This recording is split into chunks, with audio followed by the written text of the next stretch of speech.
अस्सलाम वालेकुम एवरीवन। कैसे हैं आप सब लोग? उम्मीद करती हूँ सब खैरियत से होंगे, अच्छे होंगे। और मैंने क्लास 9 के लिए ये मैथ्स की बुक सॉल्व करना शुरू की है, जो कि सिम टेक्स्ट बुक की है। और यहाँ एक्सरसाइज 3.4 हम सॉल्व कर रहे थे, उसके क्वेश्चन नंबर 2 के पार्ट 3 तक हमने सॉल्व कर लिया था। तो आज मैं आ गई हूँ पार्ट 4 पर। पार्ट 4 मैंने कॉपी कर दिया है, लेकिन क्वेश्चन स्टार्ट करने से पहले आपसे रिक्वेस्ट है कि अगर अभी तक आपने मेरे चैनल को सब्सक्राइब नहीं किया है तो प्लीज़ मेरे चैनल को सब्सक्राइब कर दीजिए और मेरी वीडियोज़ को लाइक और शेयर करना भी ना भूलिए। तो चलें शुरू करते हैं। बिस्मिल्लाहिर्रहमानिर्रहीम। ये क्वेश्चन आ गया है, क्वेश्चन हमने कर दिया है कॉपी यहाँ पर। ठीक है जी, आपको मैंने बताया था कि इसे हमें क्या करना है, इर्रेशनल टर्म को रैशनलाइज़ करना है। तो रैशनलाइज़ करने का तरीका क्या होता है, जो भी डिनोमिनेटर में है आपने उसी नंबर से इससे मल्टीप्लाई करना है और उसी नंबर से आपने इसे डिवाइड भी करना है। बट अगर यहाँ प्लस है तो आपने इसका ऑपोजिट साइन लेना है। तो मैंने यहाँ पर इसका ऑपोजिट साइन ले लिया, जो कि है नेगेटिव। ठीक है जी, मैंने मल्टीप्लाई कर दिया। तो ये 16 इन दोनों के साथ हो जाएगा मल्टीप्लाई। हम क्या करते हैं, ये 16 को मैंने इन दोनों के साथ लिख दिया है। ठीक है जी, ये आ गया आपके पास 16 इन दोनों के साथ। नाउ यहाँ पर आपके पास जो है a plus B, a minus B difference of square का फॉर्मूला है। मैंने पिछले क्वेश्चंस में आपको ये बताया हुआ है। तो यहाँ पे मैंने इस पर डिफरेंस ऑफ स्क्वायर का फॉर्मूला अप्लाई कर दिया है। दोबारा से मैं यहाँ पे हिंट दे देती हूँ कि अगर आपके पास जो है कुछ ऐसी टर्म्स दी गई हों जिसमें आपके पास जो है सेम नंबर्स हों, लाइक यहाँ पर 12 है और यहाँ पर आपके पास 11 है, ठीक है ना। तो रूट 12 रूट 11 यहाँ पर भी है और रूट 12 रूट 11 यहाँ पर भी है, बट एक के साथ प्लस का साइन है, एक के साथ माइनस का साइन है। तो ऐसे के लिए हम क्या करते हैं, यहाँ पर फार्मूला अप्लाई हो जाता है। सॉरी, यहाँ पर मैंने फार्मूले की हिंट नहीं दी है।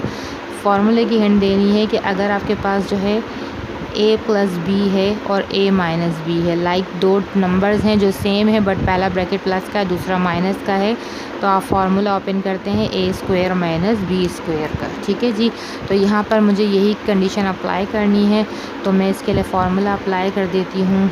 यहाँ आ गया आपके पास रूट 16 रूट 12 और माइनस 16 रूट 11। ठीक है जी, चाहें तो आप इसको 16 को कॉमन भी लिए रह सकते हैं, कोई फ़र्क नहीं पड़ेगा। तो ये स्क्वायर से रूट हो जाएगा कैंसिल, 12 आ जाएगा बाहर। ये देखें, स्क्वायर से रूट हो गया कैंसिल, स्क्वायर से रूट हो गया कैंसिल, तो ऊपर आया 12, नीचे आ गया आपके पास 11। तो 12 में से हमने जब 11 माइनस किया तो आंसर क्या आ जाएगा, 16 रूट 12 माइनस 16 रूट 11 और अपॉन में आ जाएगा आपके पास 1। डिनोमिनेटर वाले 1 की कोई वैल्यू नहीं होती है, तो आंसर आ गया है 16 रूट 12 माइनस 16 रूट 11। ये आ गया इसका आंसर। आ जाते हैं इसके नेक्स्ट पार्ट पर, पार्ट 5 पर। तो बच्चों यहाँ पे मैंने क्वेश्चन कॉपी कर दिया है। रैशनलाइज करना है, डिनोमिनेटर वाला जो भी नंबर है वही आपने ऊपर लगना है, बट अपोजिट साइन के साथ। प्लस है तो यहाँ आ जाएगा माइनस। तो मैं इसी से मल्टीप्लाई कर रही हूँ और इसी से ही डिवाइड कर रही हूँ। तो जो ऊपर वाले टर्म आप देख रहे हैं यहाँ पे सेम टर्म है, ये लॉज ऑफ एक्सपोनेंट है कि अगर दो नंबर्स एक जैसे हों, मल्टीप्लाई हो रहे हों, तो उनकी पावर हो जाती है ऐड। तो ऊपर है 9 माइनस रूट 2, ये आ गया एक ब्रैकेट, और ये आ गया 9 माइनस रूट 2 का दूसरा ब्रैकेट। तो ये दोनों ऐड हो जाएंगे, तो इसका क्या हो जाएगा, स्क्वायर हो जाएगा। और नीचे आ जाएगा डिफरेंस ऑफ स्क्वायर, 9 का स्क्वायर और माइनस ये आ जाएगा रूट 2 का स्क्वायर। ठीक है जी, चलें नेक्स्ट स्टेप पे आ गए हैं। यहाँ पर आपके पास फार्मूला खुलेगा a माइनस बी का होल स्क्वायर, तो उसकी हिंट मैं आपको नीचे दे देती हूँ। पहले मैं यहाँ पे फार्मूला ओपन कर रही हूँ, 9 स्क्वायर माइनस 2, a की जगह आ गया 9, b की जगह आ जाएगा रूट 2 और फिर प्लस में आ जाएगा रूट 2 का स्क्वायर। अभी मैं इसकी हिंट दे देती हूँ बच्चों कि मैंने यहाँ पे कौन सा फार्मूला ओपन किया है।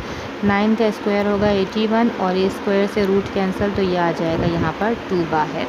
ठीक है जी, चलें मैं यहाँ पे फार्मूला आपको बता दूँ मैंने कौन सा फार्मूला अभी अप्लाई किया है।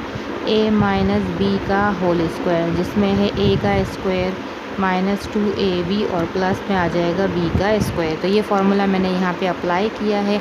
तो इस फार्मूले में जो मैंने पहला नंबर था वो a सपोज़ किया है और जो दूसरा नंबर था वो b सपोज़ किया है। तो फार्मूले में जहाँ जहाँ a आ रहा था वहाँ मैंने 9 लिखा है, जहाँ जहाँ b आ रहा था वहाँ पे मैंने रूट 2 लिख दिया है।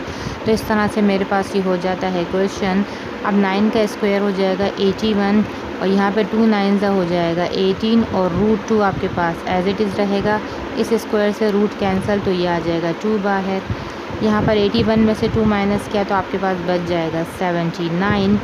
यहाँ पे जो सेम नंबर्स हैं, जो नंबर्स हैं जिनके साथ कोई भी जो है बेस अलग नहीं है, मींस ये 81 और 2 आपस में प्लस हो रहे हैं, तो ये हो जाएगा 83 माइनस 18√2, ये एज इट इज़ रहेगा और 79 आ जाएगा इसके डिनोमिनेटर में। ये आ गया इसका आंसर।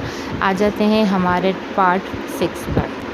तो क्वेश्चन मैंने कॉपी कर दिया है और यहाँ पर मैंने डिनोमिनेटर में जो भी नंबर है उसके ऑपोजिट साइन के साथ, यहाँ माइनस है तो प्लस के साथ में इसे, सॉरी ये आ गया 3, रूट नहीं है, मल्टीप्लाई भी कर रही हूँ और डिवाइड भी कर रही हूँ। ठीक है जी। तो ऊपर सेम नंबर्स हो गए, सेम नंबर्स हो गए तो क्या हो जाएगा, इसकी पावर बढ़ जाएगी, तो ये आ जाएगा होल स्क्वायर और नीचे आ जाएगा आपके पास डिफरेंस ऑफ स्क्वायर का फॉर्मूला। ठीक है जी। तो यहाँ पे a प्लस बी का होल स्क्वायर अप्लाई होगा। पिछले क्वेश्चन में हमने a माइनस बी का होल स्क्वायर अप्लाई किया था। तो सिर्फ इतना सा डिफरेंस है कि जो आपके पास ये 2ab वाली टर्म है, मिडिल टर्म, वो पॉजिटिव हो जाएगी, बाकी पूरा फार्मूला वही रहेगा। तो a की जगह आ जाएगा आपके पास √13 का स्क्वायर और प्लस 2, a की जगह √13, b की जगह 3 प्लस b का स्क्वायर तो आ जाएगा आपके पास 3 का स्क्वायर और √13 पर स्क्वायर था, स्क्वायर ख़त्म हो जाएगा, 13 आ गया और 3 का स्क्वायर हो जाएगा 9। देखिए √13 पे स्क्वायर था, स्क्वायर से रूट कैंसिल हो गया, 13 आया, 3 का स्क्वायर हो गया 9। चलिए अब यहाँ पे स्क्वायर से रूट कैंसिल तो 13 बचा, प्लस 2 का टेबल 3 तक पढ़ेंगे 6 आ जाएगा, रूट में आ गया 13 प्लस 3 3 9 हो गया है। 13 में से 9 माइनस किया तो 4 बचेगा। अच्छा 13 में अब हम 9 को प्लस कर देंगे, तो 13 में 9 प्लस करने के बाद क्या हो जाएगा, 22 हो जाएगा, प्लस आ जाएगा 6 √13। हम 6 को नहीं प्लस कर सकते बिकॉज इसके साथ √13 है और इसके साथ √13 नहीं है। सेम बेस वाले नंबर्स आपस में प्लस हो सकते हैं। यहाँ तक इसका आंसर हो चुका है इनफ, लेकिन मैं आपको एक और स्टेप करवा रही हूँ कि इन दोनों में से हमने जो है कुछ कॉमन ले लेना है। ये 2 के टेबल में आता है, ये भी 2 के टेबल में आता है, तो टेकिंग कॉमन 2 का टेबल 11 तक पढ़ा तो 22 आया, 2 का टेबल 3 तक पढ़ेंगे तो 6 आ जाएगा। ये मैंने इसलिए किया है कि मैं इसे और ज़्यादा सिंप्लीफाई कर सकूँ। 2 1 2, 2 2 4, तो क्या आ जाएगा अब मेरे पास, ऊपर बचा 11 प्लस 3 √13 और डिनोमिनेटर में आ गया 2। ये आ गया इसका आंसर। आ जाते हैं इसके नेक्स्ट पार्ट पर। चलो तो क्वेश्चन मैंने कॉपी कर दिया है। डिनोमिनेटर में है 7 माइनस, तो हम ले लेंगे 7 प्लस 2 √5, इससे मल्टीप्लाई भी करेंगे और इसी से ही डिवाइड भी करेंगे। तो ऊपर जो 15 है वो आ जाएगा आपके पास इन दोनों नंबर के साथ, 7 प्लस 2 √5 आ गया और नीचे आ जाएगा डिफरेंस ऑफ स्क्वायर का फार्मूला। ये आ गया 7 का स्क्वायर माइनस 2 √5 का स्क्वायर। ऊपर आ गया है 15 और 7 प्लस 2 √5 एज इट इज़ मैंने लिखा है। आज मैं 15 को मल्टीप्लाई नहीं कर रही। 7 का स्क्वायर होगा 49, 2 का स्क्वायर हो जाएगा 4 और इस √2 पर भी स्क्वायर है तो स्क्वायर से √2 कैंसिल, आ जाएगा सिर्फ यहाँ पे 5। तो अब क्या आ गया हम लोगों के पास 15, 7 प्लस 2 √5 डिवाइड में आ गया 49 में से, फिर ये आ गया आपके पास 49 माइनस में हो जाएगा 20। ठीक है जी। तो क्या आ जाएगा इसका आंसर, 15, 7 प्लस 2 √5, 49 में से आपने 20 माइनस किया तो क्या बच जाएगा 29। ये आ गया इसका आंसर। आ जाते हैं इसके पार्ट 8 पर। पार्ट 8 मैंने यहाँ पे कॉपी कर दिया है। ऊपर आ गया है 11 माइनस √2। डिनोमिनेटर में देख रहे हैं आप दोनों प्लस के नंबर है, तो मैं इसे अरेंज कर रही हूँ। 11 को पहले लिख दिया और जो प्लस √2 है उसे मैंने बाद में कर दिया, क्योंकि ये भी प्लस है ये भी प्लस, तो इसलिए मैंने 11 को पहले कर दिया, अरेंज कर दिया कि यहाँ पे √2 बाद में था, तो इसलिए मैंने यहाँ पे भी √2 बाद में लिख दिया। चलें अब मल्टीप्लाई कर देते हैं 11 माइनस √2 से, और इस तरीके से नीचे भी मल्टीप्लाई हो जाएगा 11 माइनस √2। तो ऊपर आ जाएगा 11 माइनस √2 का हो जाएगा होल स्क्वायर और डिनोमिनेटर में आ जाएगा डिफरेंस ऑफ स्क्वायर का फॉर्मूला। ठीक है जी। चलें अब आ जाते हैं, ऊपर आ जाएगा a माइनस बी का होल स्क्वायर, तो जी आ जाएगा a स्क्वायर माइनस 2ab और फिर आ जाएगा b का स्क्वायर। ठीक है बच्चों, अब तो फार्मूला याद हो गया होगा। यहाँ पर 11 का स्क्वायर होगा 121 और स्क्वायर से रूट कैंसिल, तो ये बच जाएगा 2।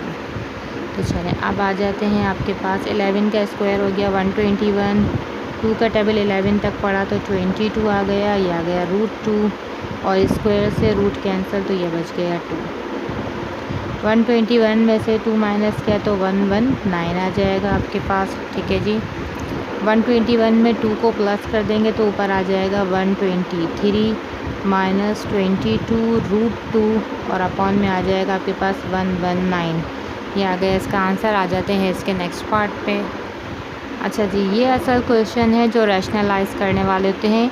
तो यहाँ पर आ गया है √17 माइनस 4 से मल्टीप्लाई किया और √17 माइनस 4 से डिवाइड भी कर दिया। ठीक है जी, तो ऊपर √17 माइनस 4 1 से मल्टीप्लाई होके एज इट इज़ आ जाएगा। ठीक है, √17 1 ज़ा √17, इसी तरह 4 1 ज़ा 4। नीचे आ जाएगा डिफरेंस ऑफ स्क्वायर का फॉर्मूला। चलें जी, अब आ जाते हैं आपके पास, ऊपर आ गया है √17 माइनस 4, डिनोमिनेटर में स्क्वायर से रूट कैंसिल, 17 बचा, 4 का स्क्वायर हो जाएगा 16। तो आंसर आ गया आपके पास √17 माइनस 4, डिनोमिनेटर में 17 में से 16 माइनस किया तो 1 बचा और डिनोमिनेटर वाले 1 की कोई वैल्यू नहीं होती, तो आंसर आ गया √17 minus 4। This is the required answer. ये कम्प्लीटली रैशनलाइज हो गया है, इसकी रैशनल टर्म को हमने ख़त्म कर दिया। अब आ जाते हैं लास्ट पार्ट पे। यहाँ पे मैंने क्वेश्चन कॉपी कर दिया है, तो √17 प्लस 4 से हम मल्टीप्लाई करेंगे और √17 प्लस 4 से हम डिवाइड करेंगे। तो ऊपर वाला नंबर 1 से मल्टीप्लाई होके एज इट इज़ हो जाएगा। ठीक है जी, और नीचे डिनोमिनेटर में डिफरेंस ऑफ स्क्वायर का फार्मूला ओपन हो जाएगा। ठीक है जी, अच्छा जी, अब क्या आ गया आपके पास, √17 प्लस 4 आ गया ऊपर एज इट इज़। 17 का स्क्वायर से रूट कैंसिल हो गया और 4 का स्क्वायर हो जाएगा 16। तो यहाँ आ जाएगा √17 प्लस 4 और डिनोमिनेटर में 17 में से 16 माइनस किया 1 बचा, नीचे वाले 1 की कोई वैल्यू नहीं होती, वो लिखें या ना लिखें कोई फ़र्क नहीं पड़ेगा। ये आ गया आपका आंसर। यहाँ पे हमारी क्वेश्चन नंबर 2 जो है एक्सरसाइज 3.4 का कंप्लीट हो गया है। तो उम्मीद करती हूँ कि सारे क्वेश्चन सेम मेथड के थे, आपको समझ आए होंगे। मिलते हैं आपसे नेक्स्ट क्वेश्चन में, तब तक के लिए मिसेस काशिफ को दीजिए इजाज़त। अपना बहुत ख्याल रखिएगा और जाने से पहले आपसे रिक्वेस्ट है कि आपने अभी तक भी अगर मेरे चैनल को सब्सक्राइब नहीं किया तो प्लीज़ मेरे चैनल को सब्सक्राइब कर दीजिए। अल्लाह हाफ़िज़।